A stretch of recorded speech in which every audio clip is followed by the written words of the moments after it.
aproveitar bem. Obrigado, minha irmã. Obrigado. Meus queridos irmãos e irmãs aqui da Sociedade Espírita, de Estudos Espíritas Irmão Tomé, aqueles outros companheiros que porventura venham de outras casas visitar-nos nessa noite, aqueles que também vão nos assistir pela transmissão, pela gravação da palestra, uma boa noite a todos nós. Esse tom de voz está confortável? Está dando para ouvir, tranquilo? Meus irmãos, que bom que a gente está aqui reunidos nesse terceiro evento da 14ª edição da Semana Espírita do Irmão Tomé. Já tivemos, esse é o segundo dia, terceiro evento. Já tivemos a presença de Clóvis Nunes por 2 momentos, né? Numa palestra e no seminário. E agora estamos aqui para trabalhar o tema Buscai o Reino de Deus. Na verdade, meus irmãos, quando a casa promove uma semana espírita, ou quando as instituições, ou então mesmo as federativas trabalham num congresso, numa semana espírita, a intenção primária será divulgar o reino de Deus. Não é? É uma oportunidade preciosa da gente estar também vindo para escutar a informação de Jesus e também trazer os amigos, trazer os conhecidos, na intenção de que eles conheçam essa doutrina consoladora que nós conhecemos, e que tanto nos tem feito bem, que tanto nos tem ajudado na nossa qualidade de vida. Porque, na verdade, quando a gente entende o motivo do sofrimento, por exemplo, quando a gente entende por que passa por dores, e quando a gente entende que é Senhor de nós próprios, podemos sim reverter os quadros e mudar as situações, a gente sente conforto, se sente amparado, e sente uma renovação de ânimo para poder seguir adiante. Então a proposta da noite vai ser a gente trabalhar, buscar o reino de Deus. E nós contamos com a ajuda imprescindível da equipe espiritual do Irmão Tomé. É um grupo de amigos invisíveis. Eu tenho quase que convicção que um outro grupo agregou-se ao grupo da casa para coordenar uma semana espírita desse tamanho, não é? Desse quilate. Então a gente conta aqui com esses companheiros para que eles possam nos ajudar a sairmos todos daqui com a fé renovada, com o coração esclarecido e com o desejo renovado de tentar fazer o nosso melhor para buscar o reino de Deus. Então que esses amigos invisíveis possam falar aos nossos corações. Para começar então a aprofundar no tema, meus irmãos, buscai o reino de Deus, nós queríamos dizer que esse texto, essa fala, ele nasce de uma palavra de Jesus no Evangelho de Mateus, capítulo 6, versículo 33. Inserido esse texto no grande sermão da montanha. Aquele sermão que Jesus teria estabelecido as bases de sua doutrina, que vem mudando a história da humanidade, nos conduzindo ao aprendizado do amor mais profundo, o amor incondicional. Esse texto está incluído. Na verdade, meu irmão, Jesus tinha como principal objetivo nos apresentar o reino de Deus. No seu discurso principal, que eu vou citar daqui a pouco, está lá em Mateus capítulo 4, versículo 17, ele vai exaltar a necessidade de nós compreendermos o reino de Deus. É tão notório isso nos evangelhos de Jesus, que por 26 vezes aparecem parábolas fazendo alusão a situações para que nós pudéssemos compreender o reino de Deus. Em alguns momentos, esse reino de Deus aparece como sendo o reino dos céus. E se repete em número quase igual durante 25 vezes. Então, num total de 51 vezes na Bíblia da tradução de Ferreira de Almeida, Jesus cita, traz parábolas e fala da necessidade de nós, atualmente, nesse momento, compreendermos o reino de Deus. Esse capítulo 7, esse capítulo 4, versículo 17, é aquele que diz que o Senhor saiu para Galileia, diz assim o texto: desde então, começou Jesus a pregar e a dizer, arrependei-vos. O texto tem um complemento, mas eu queria fazer uma pausa nesse arrependei-vos. Meus irmãos, a proposta de Jesus sempre foi de arrependimento. Nós viemos de uma cultura religiosa onde nós aprendemos a cultuar um Deus a quem devíamos temer. Um Deus que censura, que critica, que culpa, que castiga. Na verdade, esse Deus é um Deus fabricado pela teologia. Deus apenas ama e nos dá sempre uma nova oportunidade. Se você for analisar a palavra arrependimento, a raiz da palavra arrependimento significa voltar atrás, se corrigir, mudar de atitude, flexibilizar ações. Então, voltar atrás é a oportunidade que Jesus veio pregar à humanidade como sendo a porta para adentrarmos no reino de Deus. Observe bem, meus irmãos, que há uma ligação aqui interessante, quando lá no livro de Apocalipse, capítulo 2, os versículos 4 e o 5, logo no começo, João Evangelista, já exilado na ilha de Patmos, escreve seu último livro, o livro de Apocalipse, que algumas Bíblias têm como título Livro da Revelação. E nesse momento, João, ele parafraseia Jesus, ele fala algumas falas como se ele fosse Jesus. E essa que eu vou colocar na tela é uma das mais tristes exaradas pelo Nazareno. Ele diz assim: tenho, porém, contra ti que abandonaste o teu primeiro amor. O Senhor veio até a terra nos apresentar o evangelho desafiador, o evangelho que propõe amarmos até os inimigos e amarmos uns aos outros, no momento em que a civilização pertencia à barbárie. O que nós fazíamos era a violência, o que nós conhecíamos era o ódio. No entanto, ele vem quebrar as ideias dessa continuada vingança que nós aprendemos durante milênios. Na verdade, desde 1780 a.C., quando foi estabelecido o chamado Código de Hammurabi. Mas ele nos convida ao arrependimento. E diz assim: tenho, porém, contra ti que abandonaste o teu primeiro amor. E complementa dizendo: lembra-te, pois, de onde caíste. Arrepende-te e volta à prática das primeiras obras. Meus irmãos, todos nós presentes aqui, quer encarnados, quer desencarnados, que nos verão pela transmissão, pelo vídeo, podemos recomeçar a nossa história agora. Nenhum de nós está fadado ao fracasso, nenhum de nós não tem um arrastamento irresistível. Todos nós podemos, nesse instante, tomar uma decisão em nosso coração, usando do livre-arbítrio, para podermos sair de onde estamos, para avançar em direção ao arrependimento. Faz sentido, então, quando Jesus está entristecido, porque nós ainda não nos arrependemos. Mantemos os mesmos comportamentos rebeldes e revoltados, e que muitas vezes têm sido esses comportamentos que nos afastam de Deus. E o que tem a ver isso com o reino de Deus? Tudo. Vamos perceber, porque o texto, quando ele fala, volta à prática das primeiras obras, eu quero que você guarde para mim um primeiro asterisco número 1, que eu vou resgatar no momento adequado, esse e outros dois. Todos me acompanham, meus irmãos? Voltemos então ao texto original, lá de Mateus, capítulo 4, 17. Desde então começou Jesus a pregar e a dizer: arrependei-vos. E nós poderíamos nos perguntar: me arrepender por quê? E ele diz: porque é chegado o reino dos céus.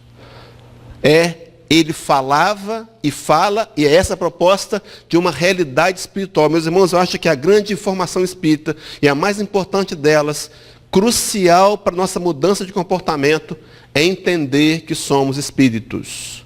Passando, mais uma única vez, mais só uma de mais outras tantas, de um processo reencarnatório.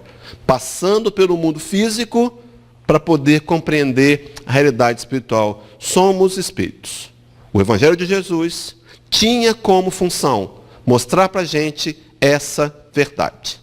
O materialismo, alguns outros comportamentos nos afastaram disso, mas o Senhor nos dá essa noite uma nova chance de olhar para os nossos corações. Observe então que nessa ideia, na sequência de ideias, voltando ao texto lá de Mateus, capítulo 6, versículo 33, aonde é extraída essa frase, buscai o reino de Deus, esse texto está incompleto. O texto que nós usamos, comumente usamos, está incompleto.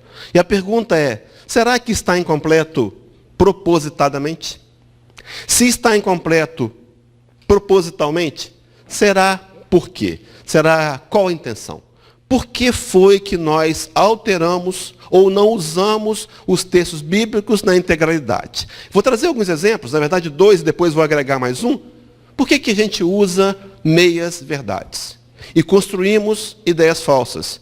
Construímos teologias, entre elas o Deus que pune e castiga, o Deus que censura, o Deus que é orientado para que a gente tenha medo, tenha temor. Porque temor é medo. Por que meias verdades? Vamos entender. Então observem 2 exemplos que quero apresentar para os companheiros, que nós conhecemos do dia a dia, que nós comumente usamos.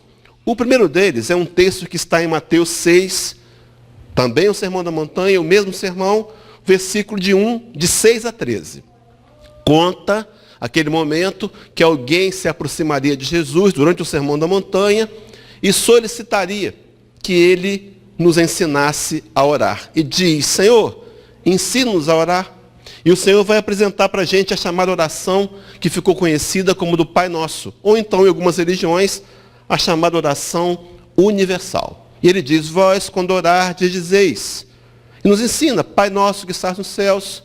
E no final dessa oração, é dito assim, nesse capítulo, no versículo 13, diz assim: e não nos deixeis cair em tentação, mas livrai-nos do mal. Amém. É assim que termina a oração do Pai Nosso? Não é assim que termina? Não é assim que nós conhecemos que termina?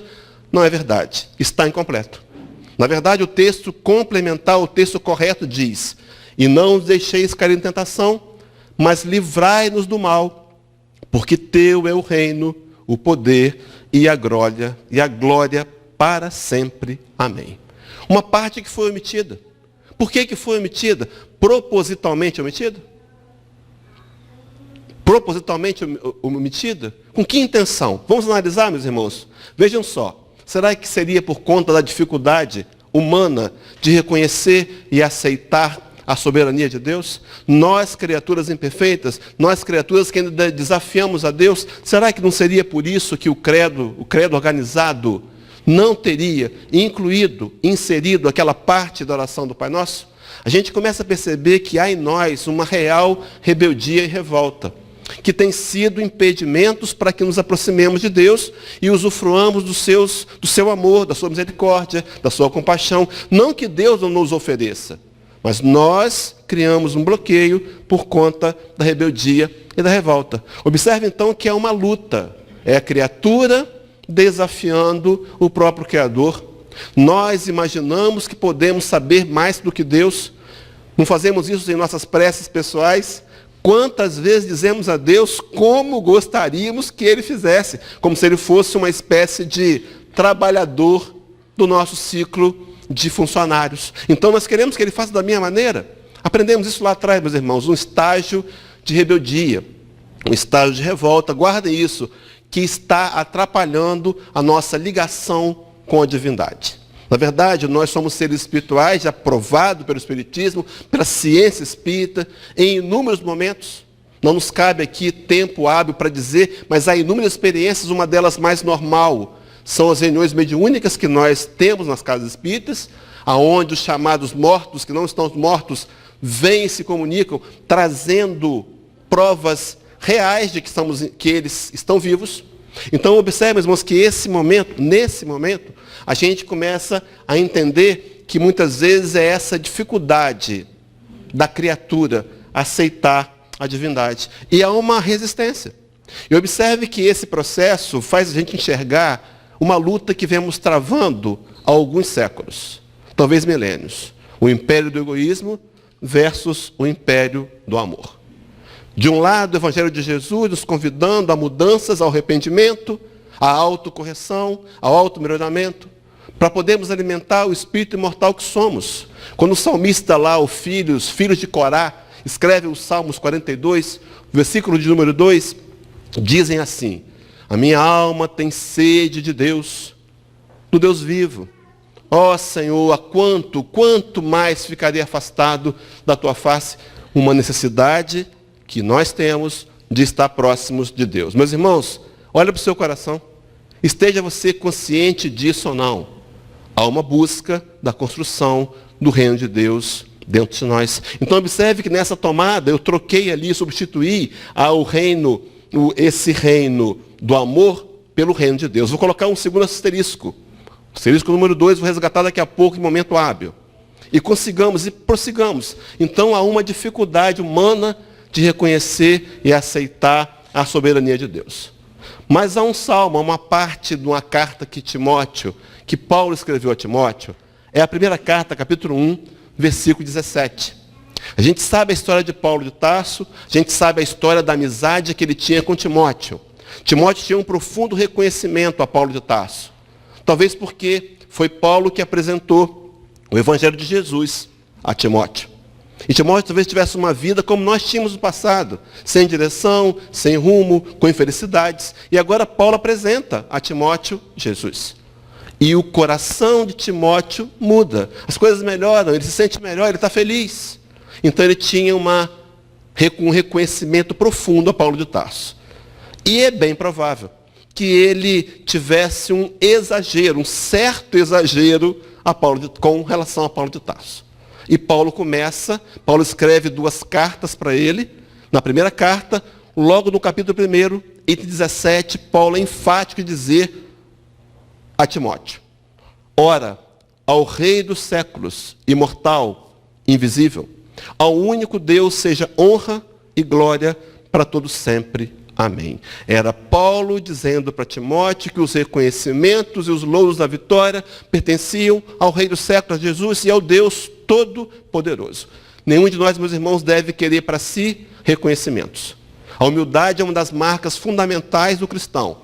Se somos trabalhadores, se temos um êxito no trabalho que fazemos, devemos rogar a Jesus, os agradecimentos sejam para eles e que nós possamos, com essa meta, continuar servindo, trabalhando para lapidar os nossos próprios corações. Então, um texto que teria sido inserido ou oculto, será que por acaso? Um segundo exemplo que quero apresentar aqui é um texto de Paulo de Tarso, quando ele escreve a carta aos Romanos. Capítulo 8, versículo 28, você com certeza leu. Está inserido no Cântico da Vitória. Paulo diz assim, acompanhe na tela comigo, meus irmãos.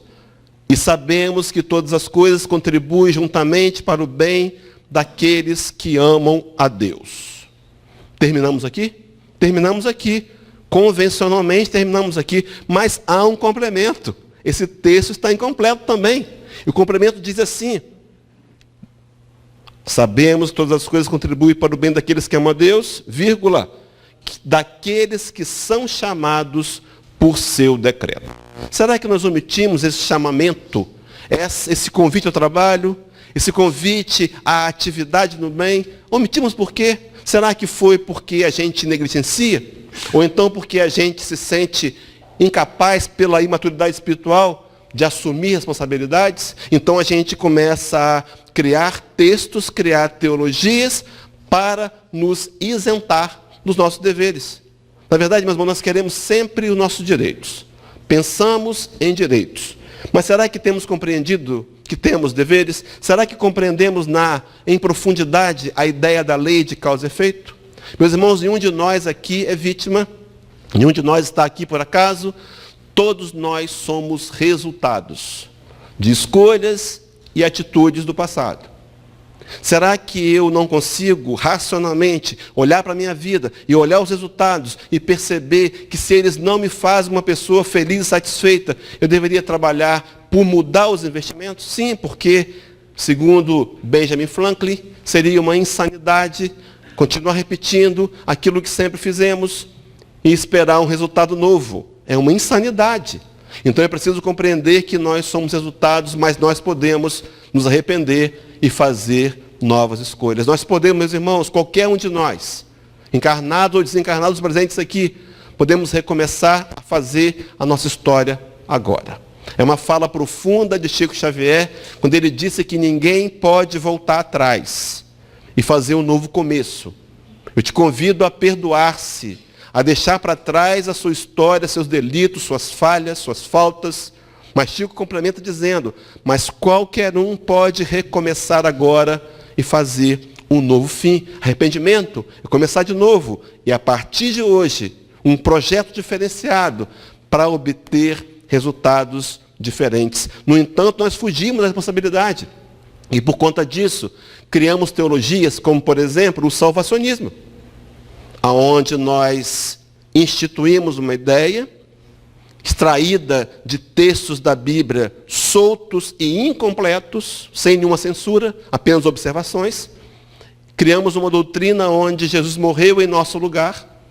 O simples fato de aceitarmos isso, está tudo resolvido. Estou garantido, está garantida a minha entrada no céu, recebi o selo do Espírito Santo, está tudo certo. Sou um salvo.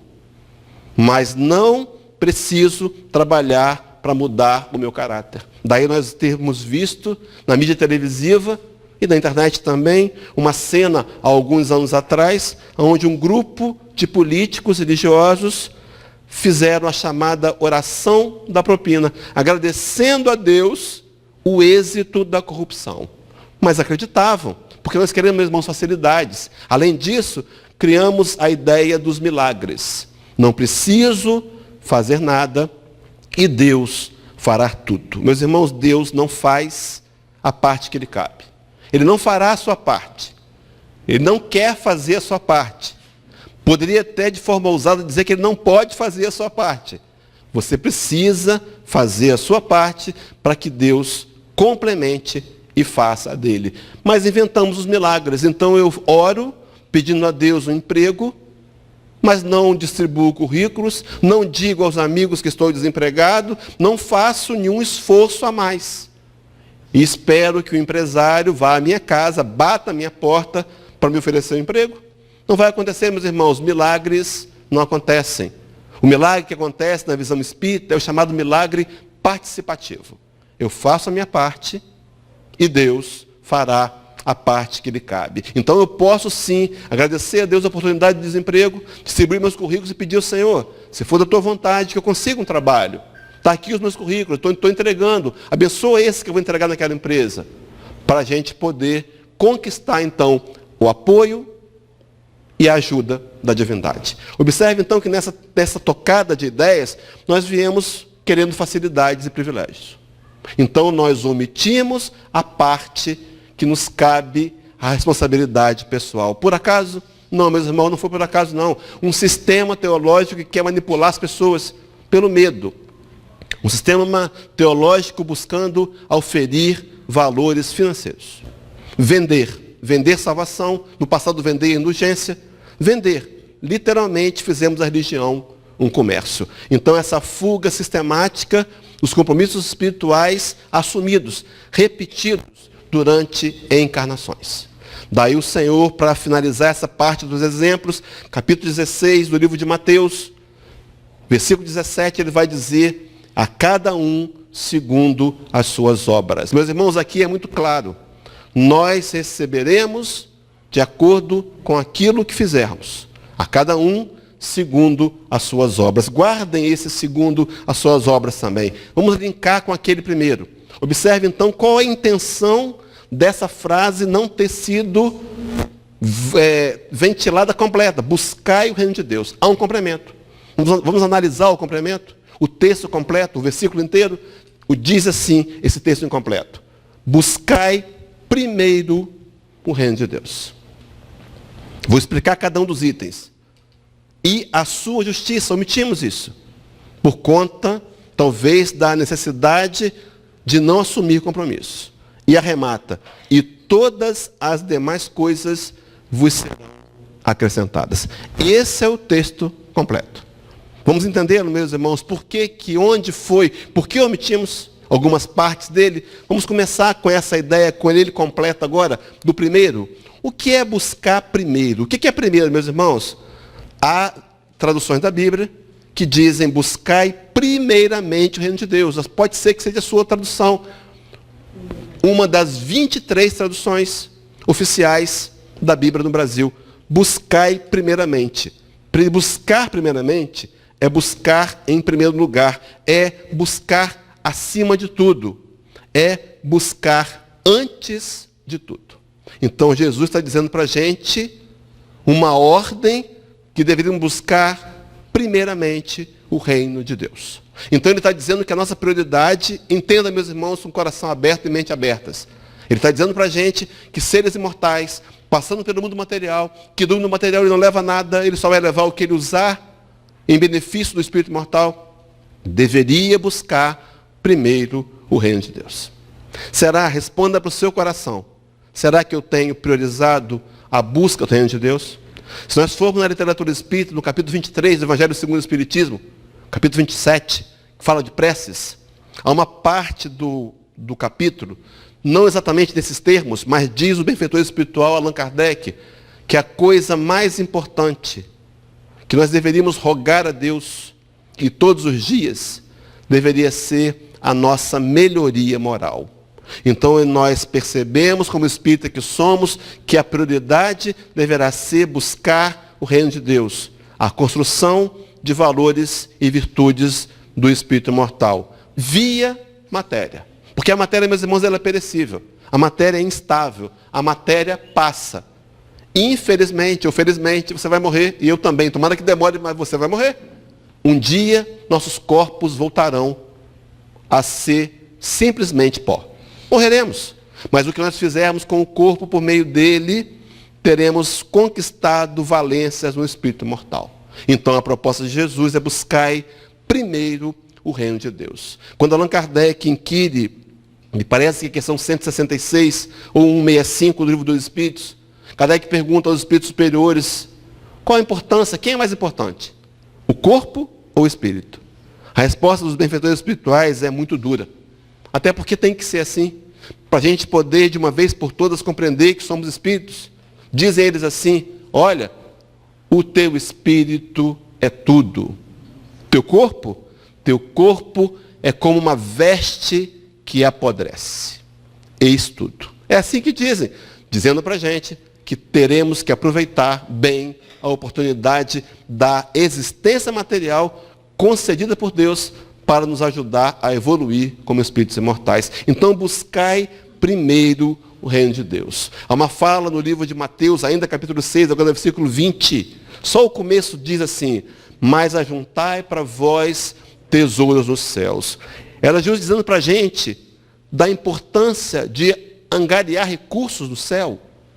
Meu irmão, minha irmã, será que tem um banco lá no mundo espiritual? Será que depois que vimos o filme Nosso Lar e lemos o livro, será que seria um banco para guardar bônus horas?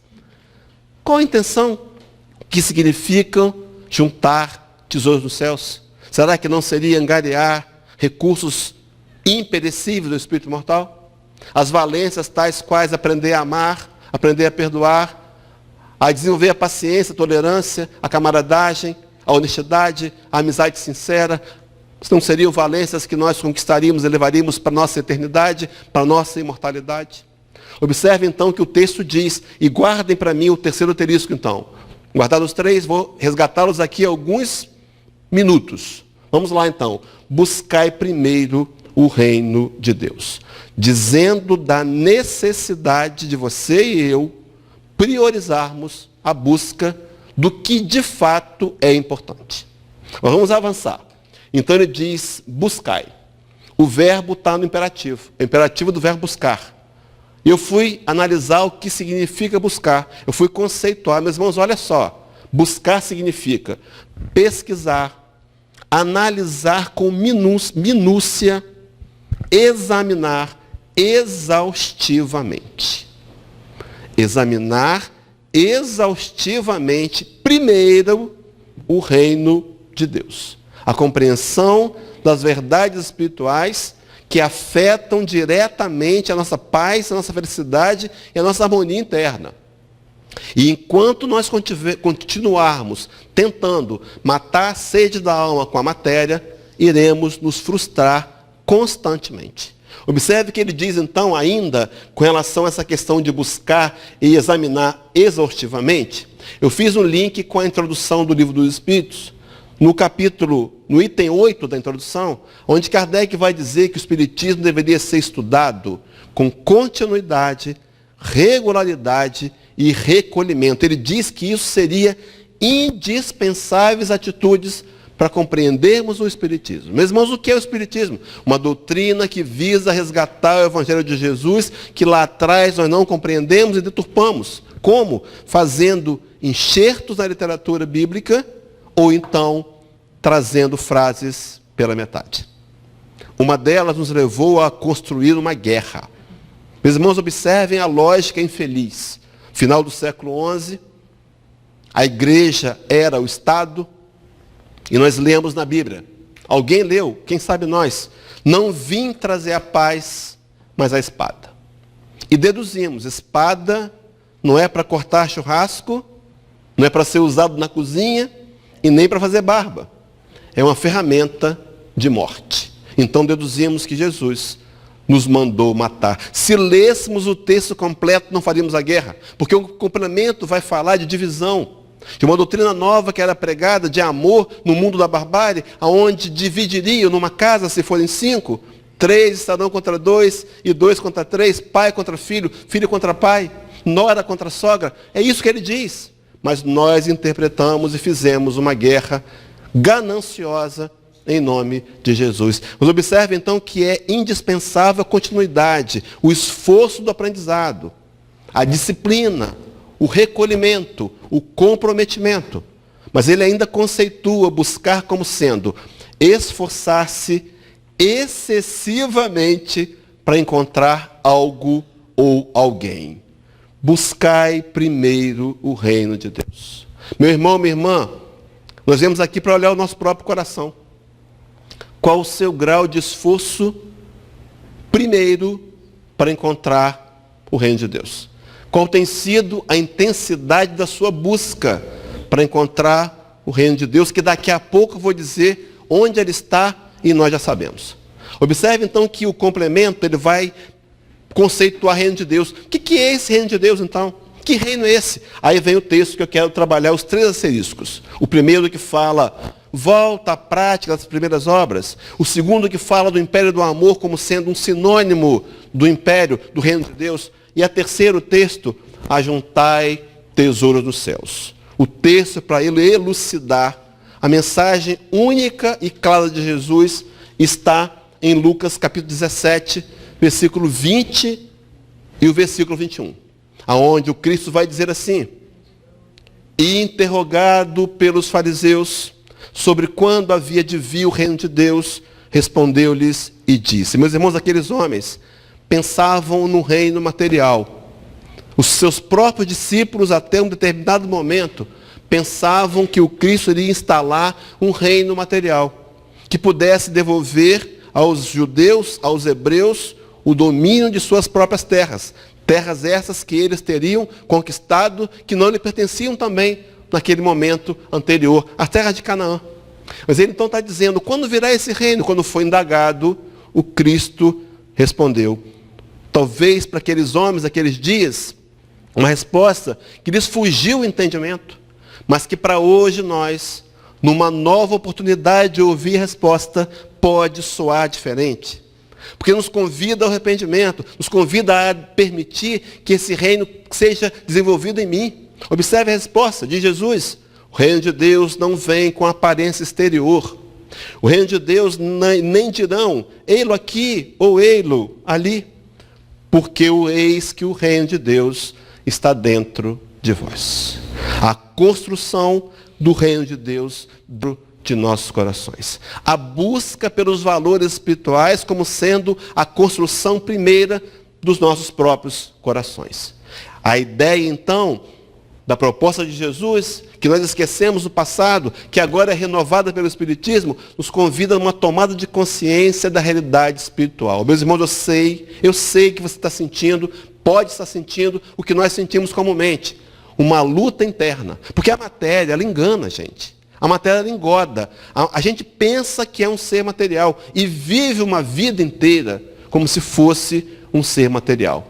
Mas o que o Cristo queria, de mais importante, que nós compreendêssemos, é que somos espíritos. Tomar consciência da realidade espiritual. E quando eu me forço a isso, quando eu busco honestamente encontrar essa realidade espiritual, o que acontece é que a gente vai também em busca das aquisições morais. Então a ideia de se tornar cada dia melhor, a proposta de Allan Kardec, quando ele fala do homem de bem, capítulo 17 do Evangelho segundo o Espiritismo, no item de número 3, quando ele diz que o verdadeiro homem de bem é aquele que hoje procura ser melhor do que foi ontem. E que amanhã ele haverá de procurar ser melhor do que foi hoje. É uma proposta que me obriga a olhar o passado, a olhar o meu ontem, a me analisar. a ter uma anotação, um monitoramento, para que eu tenha bases reais para serem desenvolvidos um trabalho de reformulação moral. Mas isso só acontece, meus irmãos, se eu tomar consciência da minha realidade espiritual. Os materialistas, ainda materialistas, pouco se importam com as questões espirituais. E serão elas cobradas, porque são as mais importantes. Todos me acompanham, meus irmãos? Observe então que nessa tocada de ideias, os tesouros dos céus que o Cristo falava eram aquelas aquisições morais que deveriam funcionar dentro de nós. Então a construção do reino é dentro de mim. Agora observe, meus irmãos, aquela luta do império do ego versus o império do amor versus o reino de Deus. Quantas vezes nós temos sido senhores de nós mesmos, o reino é pessoal, o reino é meu, mas eu não permito que Jesus faça morada em mim. E continuo agindo da minha maneira, norteado pelo orgulho, pelo egoísmo, pela vaidade, construindo voluntariamente infelicidades que inevitavelmente eu mesmo recolherei. Não parece inteligente? Não parece inteligente, mas à medida que eu vou compreendendo que a construção do reino é dentro de mim, eu vou fazendo um investimento em autolapidação, em automelhoramento. O objetivo da sua encarnação. Viemos a esse planeta, meus irmãos, para desenvolver sentimentos, para aprender a amar, para voltar à parte espiritual melhores, levando as marcas de Jesus, que tantas vezes têm sido relegadas por conta ainda do profundo egoísmo e orgulho que o materialismo tem desenvolvido em nós durante séculos, durante milênios talvez. Observe então que nessa ideia, a obra principal e primeira a ser construída é desenvolver os valores imperecíveis do espírito imortal dentro de nosso próprio coração. Nossos irmãos evangélicos, eles desenvolveram um verbo.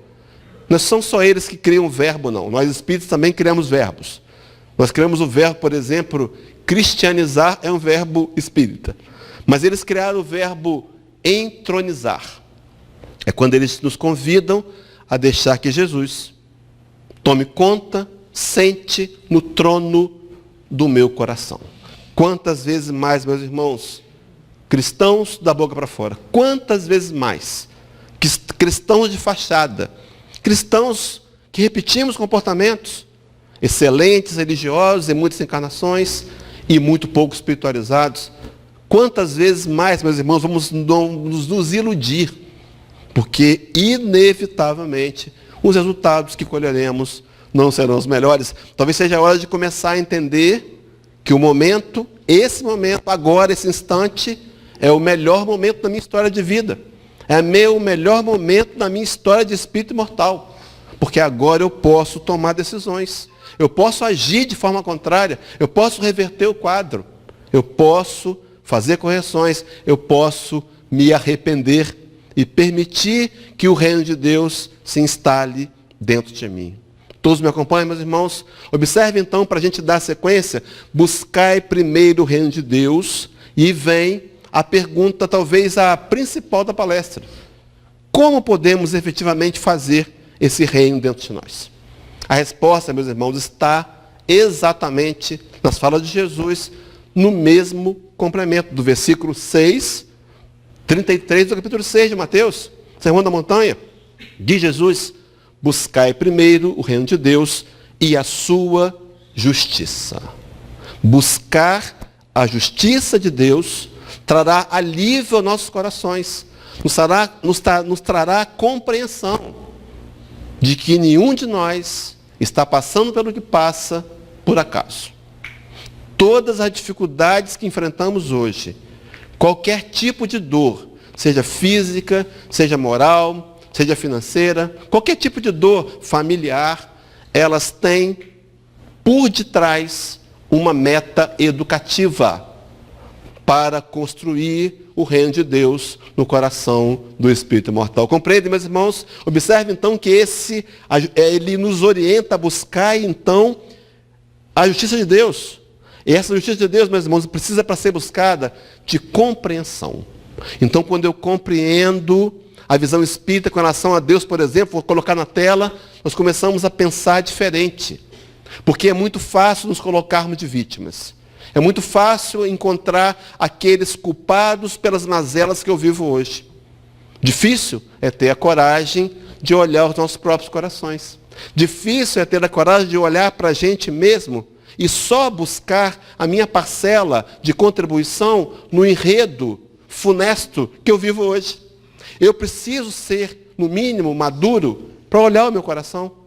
Porque, meus irmãos, todas as vezes que eu deposito nas mãos do outro a culpa da minha dificuldade, eu, de alguma maneira indireta, eu digo que a minha felicidade está dependendo do outro. E se ele não mudar, eu continuarei sendo infeliz. Deposito nas mãos do outro a minha felicidade e a minha paz. Mas quando eu assumo a minha parcela, por mais que eu tenha sido iludido, enganado, conduzido por argumentos muito convincentes, eu assumo a minha parcela, eu me torno de novo senhor de mim mesmo. Meus irmãos, felicidade é uma escolha. Felicidade é uma escolha. Me lembro uma vez, lendo uma literatura, e encontrei uma frase de Abraham Lincoln, que eu não compreendi. Naqueles dias eu não compreendi. Lincoln dizia assim, a frase de Lincoln: a maioria das pessoas são felizes o quanto decidam ser. E eu pensava naquela época, não, se eu não tiver uma conta bancária com recursos, como é que eu vou ser feliz? Se eu não morar bem, como é que eu vou ser feliz? Se eu não estiver casado, como é que eu vou ser feliz? Eu condicionava. Mas Lincoln tinha razão. A maioria dos homens decide ou não ser feliz, construindo o reino de Deus, compreendendo a justiça divina. E essa compreensão, nessa busca pela compreensão, os copeiros estão me acompanhando, a busca pela compreensão, pelo entendimento da realidade espiritual, vai me conduzir a um projeto, a um trabalho, que efetivamente vai produzir resultados, mas que depende de mim, tão somente de mim, de mais ninguém.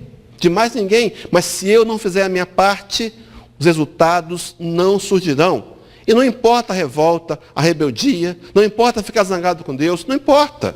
Os resultados estão diante de mim. Eu posso, nessa noite, escolher fazer diferente. Meus irmãos, quanto tempo mais desperdiçado fazendo as mesmas coisas erradas e colhendo os mesmos frutos equivocados. Quantas encarnações? Não seria a hora de agora, apoiados por uma crença do Espiritismo, uma doutrina racional, nos posicionar melhor diante da vida, para aproveitar essa encarnação, para construir de fato a grande meta da nossa vida no planeta, o reino de Deus em nossos corações? Observe então que essa compreensão seria das leis eternas e imutáveis que regem o universo. Dentre elas, a lei de causa e efeito, já citada aqui, também a lei da reencarnação. E entre outras elas, tantas leis. À medida que eu compreendo esse Deus amoroso, que não castiga, que não pune, mas que apenas cria espíritos, planetas e leis, e eu me submeto a essas leis, eu vou encontrando paz, felicidade e equilíbrio. Observe que essa compreensão, então, é do conceito espírita do Deus soberanamente justo e bom. Nós criamos uma ideia da teologia de um Deus bonzinho. Não, Deus é bom, mas Ele é justo. E a bondade de Deus, a justiça de Deus são soberanas. Não há ninguém, nada maior do que Deus em soberania, em bondade e em justiça. A gente encontra essa afirmativa em várias partes da literatura espírita. Por exemplo, na introdução do Livro dos Espíritos, lá no item 4. Também nas questões de número 13, 131, 222, 872. Também encontramos o Evangelho segundo o Espiritismo, capítulo 4, item 25. Capítulo 5, item 3, afirmando que Deus é soberanamente justo e bom. Atributos da divindade. Meus irmãos, que começa a funcionar para a gente como um antídoto contra a revolta e a rebeldia. Essa infantil revolta e rebeldia. Esse desejo inconsciente de sermos iguais a Deus. E quantas vezes mais colhendo sofrimentos e dores. Talvez fosse hora de começarmos a repensar a nossa posição com relação a manter a rebeldia. Porque nós, muitas vezes, meus irmãos, com esse novo conceito divino, da divindade criado pelo Espiritismo, apresentado por ele, nós temos a possibilidade de fazer as pazes com Deus. Olha, Deus não tem nada a ver com a sua dificuldade. Nada. O que você colhe hoje é fruto dos seus investimentos. São os possíveis de uma colheita equivocada, ou de propósito, ou consciente ou não, resultados.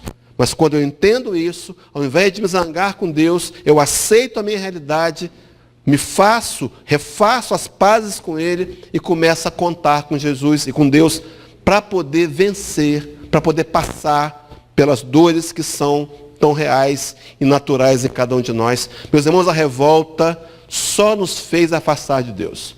E afastado de Deus, a dor é maior. E Deus, amoroso e soberano, nos busca de novo. Nos dará uma segunda chance. Nos convida ao arrependimento, a voltar atrás. É a parábola do filho pródigo. Talvez a parábola mais importante de Jesus.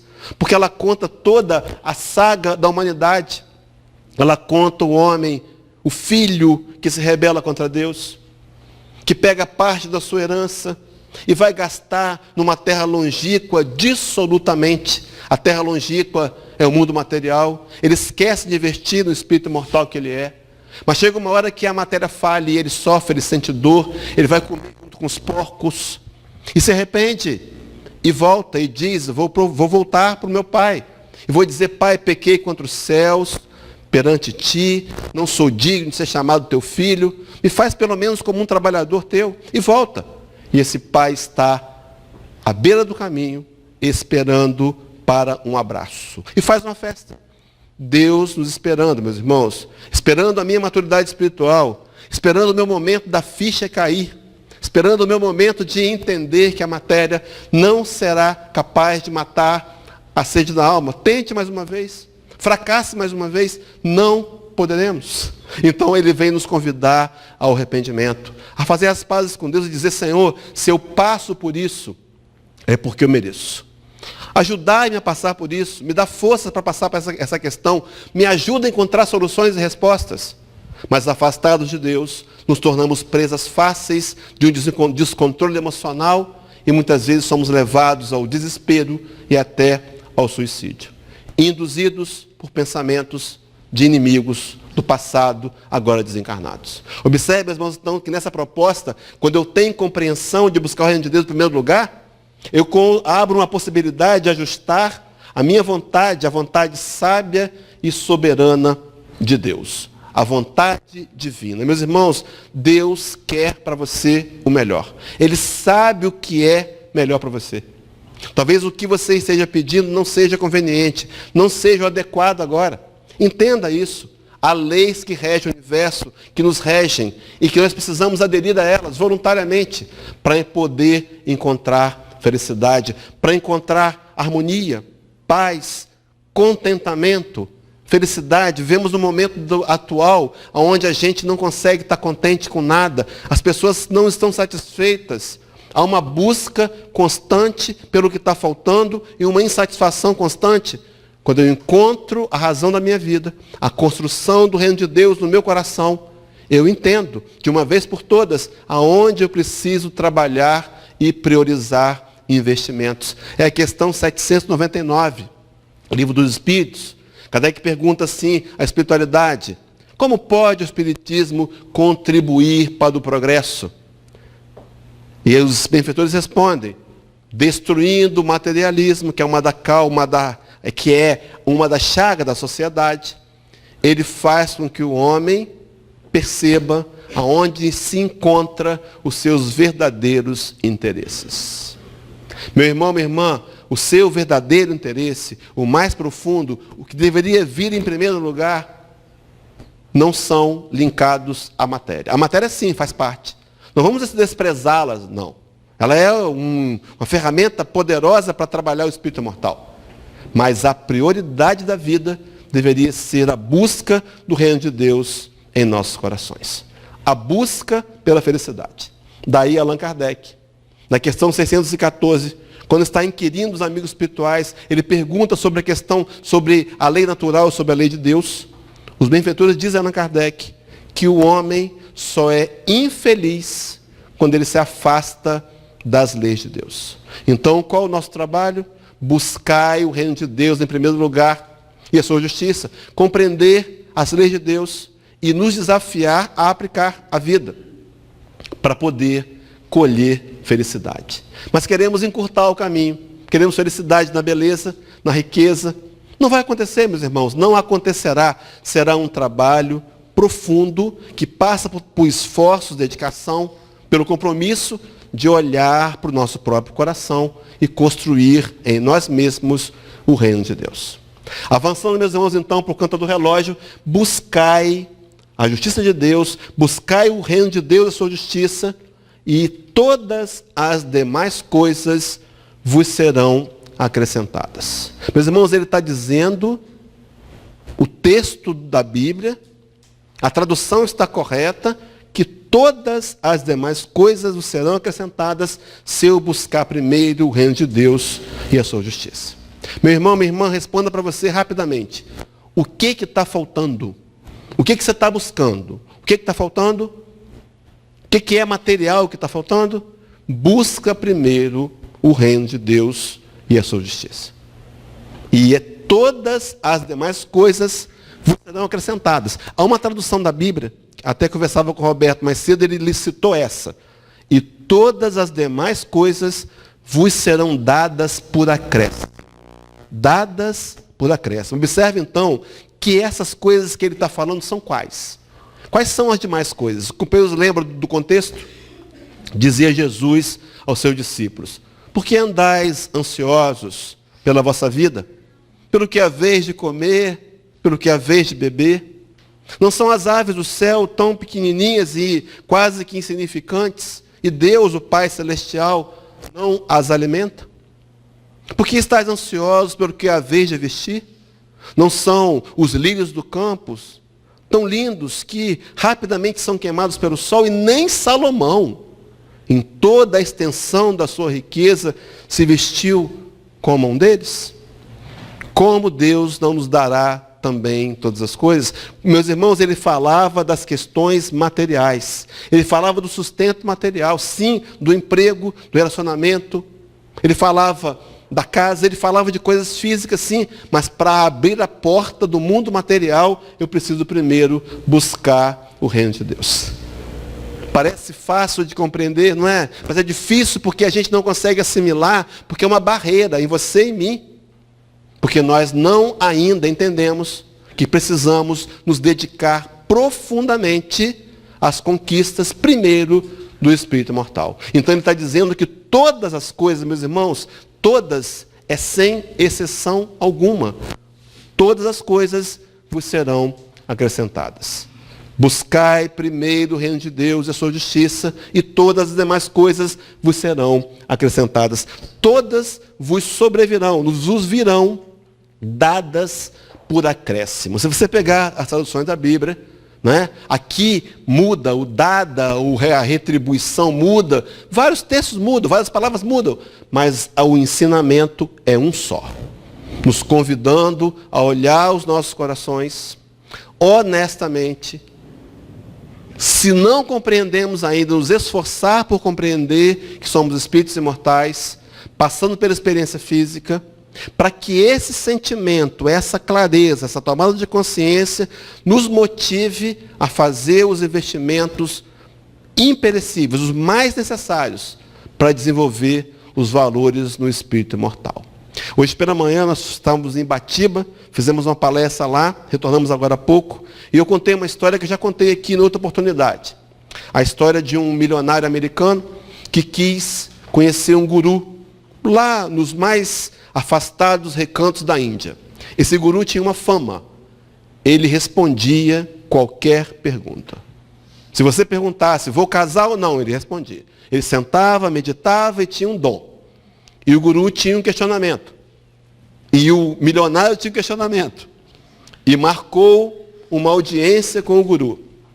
A audiência essa que foi marcada 6 meses após o contato.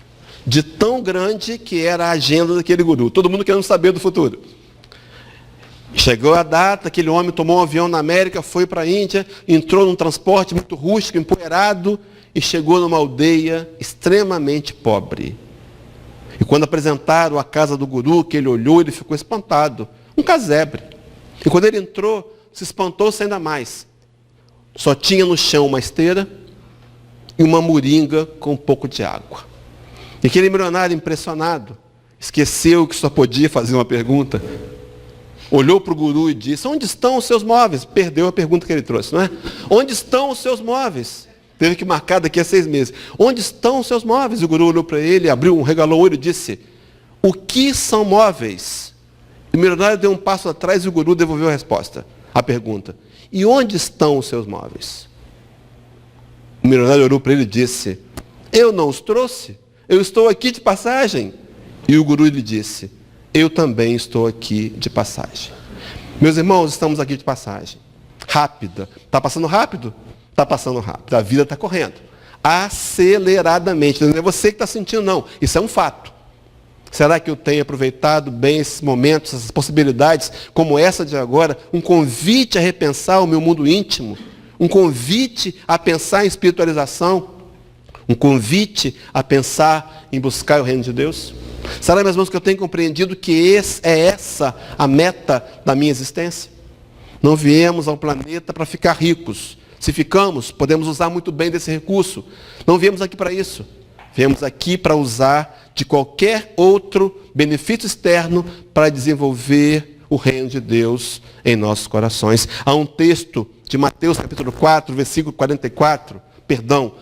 4, aonde Jesus vai dizer para a gente uma fala muito conhecida. Diz assim o Senhor: não só de pão viverá o homem, mas de toda palavra que procede da boca de Deus. Ele compreendia a nossa necessidade do pão. O que ele não compreendia é a minha ausência pela busca do reino de Deus, buscar só o pão. E esse pão aqui, se você for pegar o texto original da Bíblia, é uma palavra que não significa só o pão alimento, não. É o pão, recursos materiais. Então ele está dizendo, ele compreende, mas ele diz que nós iríamos viver da palavra que sai da boca de Deus. Porque ele está falando para espíritos imortais. Ele está falando com seres espirituais que passam pelo mundo das matérias. Quando Cristo fez uma oração dirigida a Deus, pedindo pelos seus discípulos que viriam, no Evangelho de João, capítulo 17, ele diz assim: Pai, não peço que os tires do mundo, mas que os livres do mal, porque não são do mundo, como do mundo eu também não sou. Meus irmãos, não somos daqui. Estamos passando, simplesmente de passagem. E deveríamos aproveitar essa oportunidade reencarnatória preciosa que Deus nos deu para buscar profundamente em nós o reino de Deus. Vou terminar com um versículo de Jeremias e uma fala do livro Boa Nova, capítulo 30. Capítulo 29, Jeremias, profeta de Jeová. Jeová, o Senhor dos exércitos, o príncipe, o rei das guerras. Jeová, através de Jeremias, diz assim: buscar-me-eis e me achareis, quando me buscardes de todo o vosso coração. Buscar com entendimento, buscar com coração, buscai o reino de Deus de todo o vosso coração. Meus irmãos, até onde eu tenho colocado o sentimento? Até onde eu tenho colocado o sentimento na minha atitude, na minha ação? Até quando eu tenho tentado entender que a nossa busca maior por construir o reino de Deus nos nossos corações, dentro de nós, deverá ser feito com amor. A busca pelo reino de Deus com amor. Ame-se. Primeiro, perdoe-se. Compreenda a sua limitação. Perdoe-se. Desenvolva alto amor. É necessário. Entenda a sua limitação. Entenda as suas fraquezas. Não comungue com elas. Não faça acordos. Trabalhe por combatê-las. Busque compreender a lei de Deus e aplicá-la profundamente. Maria de Nazaré, capítulo 30, livro Boa Nova, morando numa choupana em Éfeso, junto com João Evangelista, aquele a quem Jesus, no Calvário, teria lhe dado como filho, e a ele e a ela para ele como mãe. E os transeuntes que passavam por ali ficaram sabendo, olha, Maria está morando, a mãe do Nazareno está morando ali naquela choupana. E aqueles homens iam até Maria. Leprosos, sofredores, escravos, humilhados, em condições extremamente piores do que a sua e do que a minha hoje, sem dúvida alguma. E Maria sentava com aqueles homens, os recebia como mãe de todos nós e os consolava contando o Evangelho. Contando o Evangelho. Dizia, olha, naquela tarde lá na beira do Tiberíades, ele disse isso, ele curou um cego, ele multiplicou pães, ia contando o Evangelho. E aqueles homens se consolavam pela esperança que Maria lhes trazia, contando simplesmente o Evangelho. O Espiritismo, a doutrina consoladora de Jesus, deverá ser sempre respaldada nas verdades do Evangelho. Mas quando terminava o consolo, ela dizia para aqueles homens uma fala, quero dizer para você e para mim, para terminarmos essa palestra. Maria dizia, filho, filha, tudo passa, vírgula. O que não pode passar é o desejo da construção do reino de Deus em nossos corações. Tudo vai passar. A riqueza, a beleza, a dor, o câncer, o problema, a família, tudo vai passar. Mas se nós alimentarmos, buscar primeiro o reino de Deus e a sua justiça, todas as demais coisas nos serão acrescentadas. Principalmente as mais importantes coisas. As conquistas morais do espírito mortal. Muita luz, meus irmãos. Muita luz.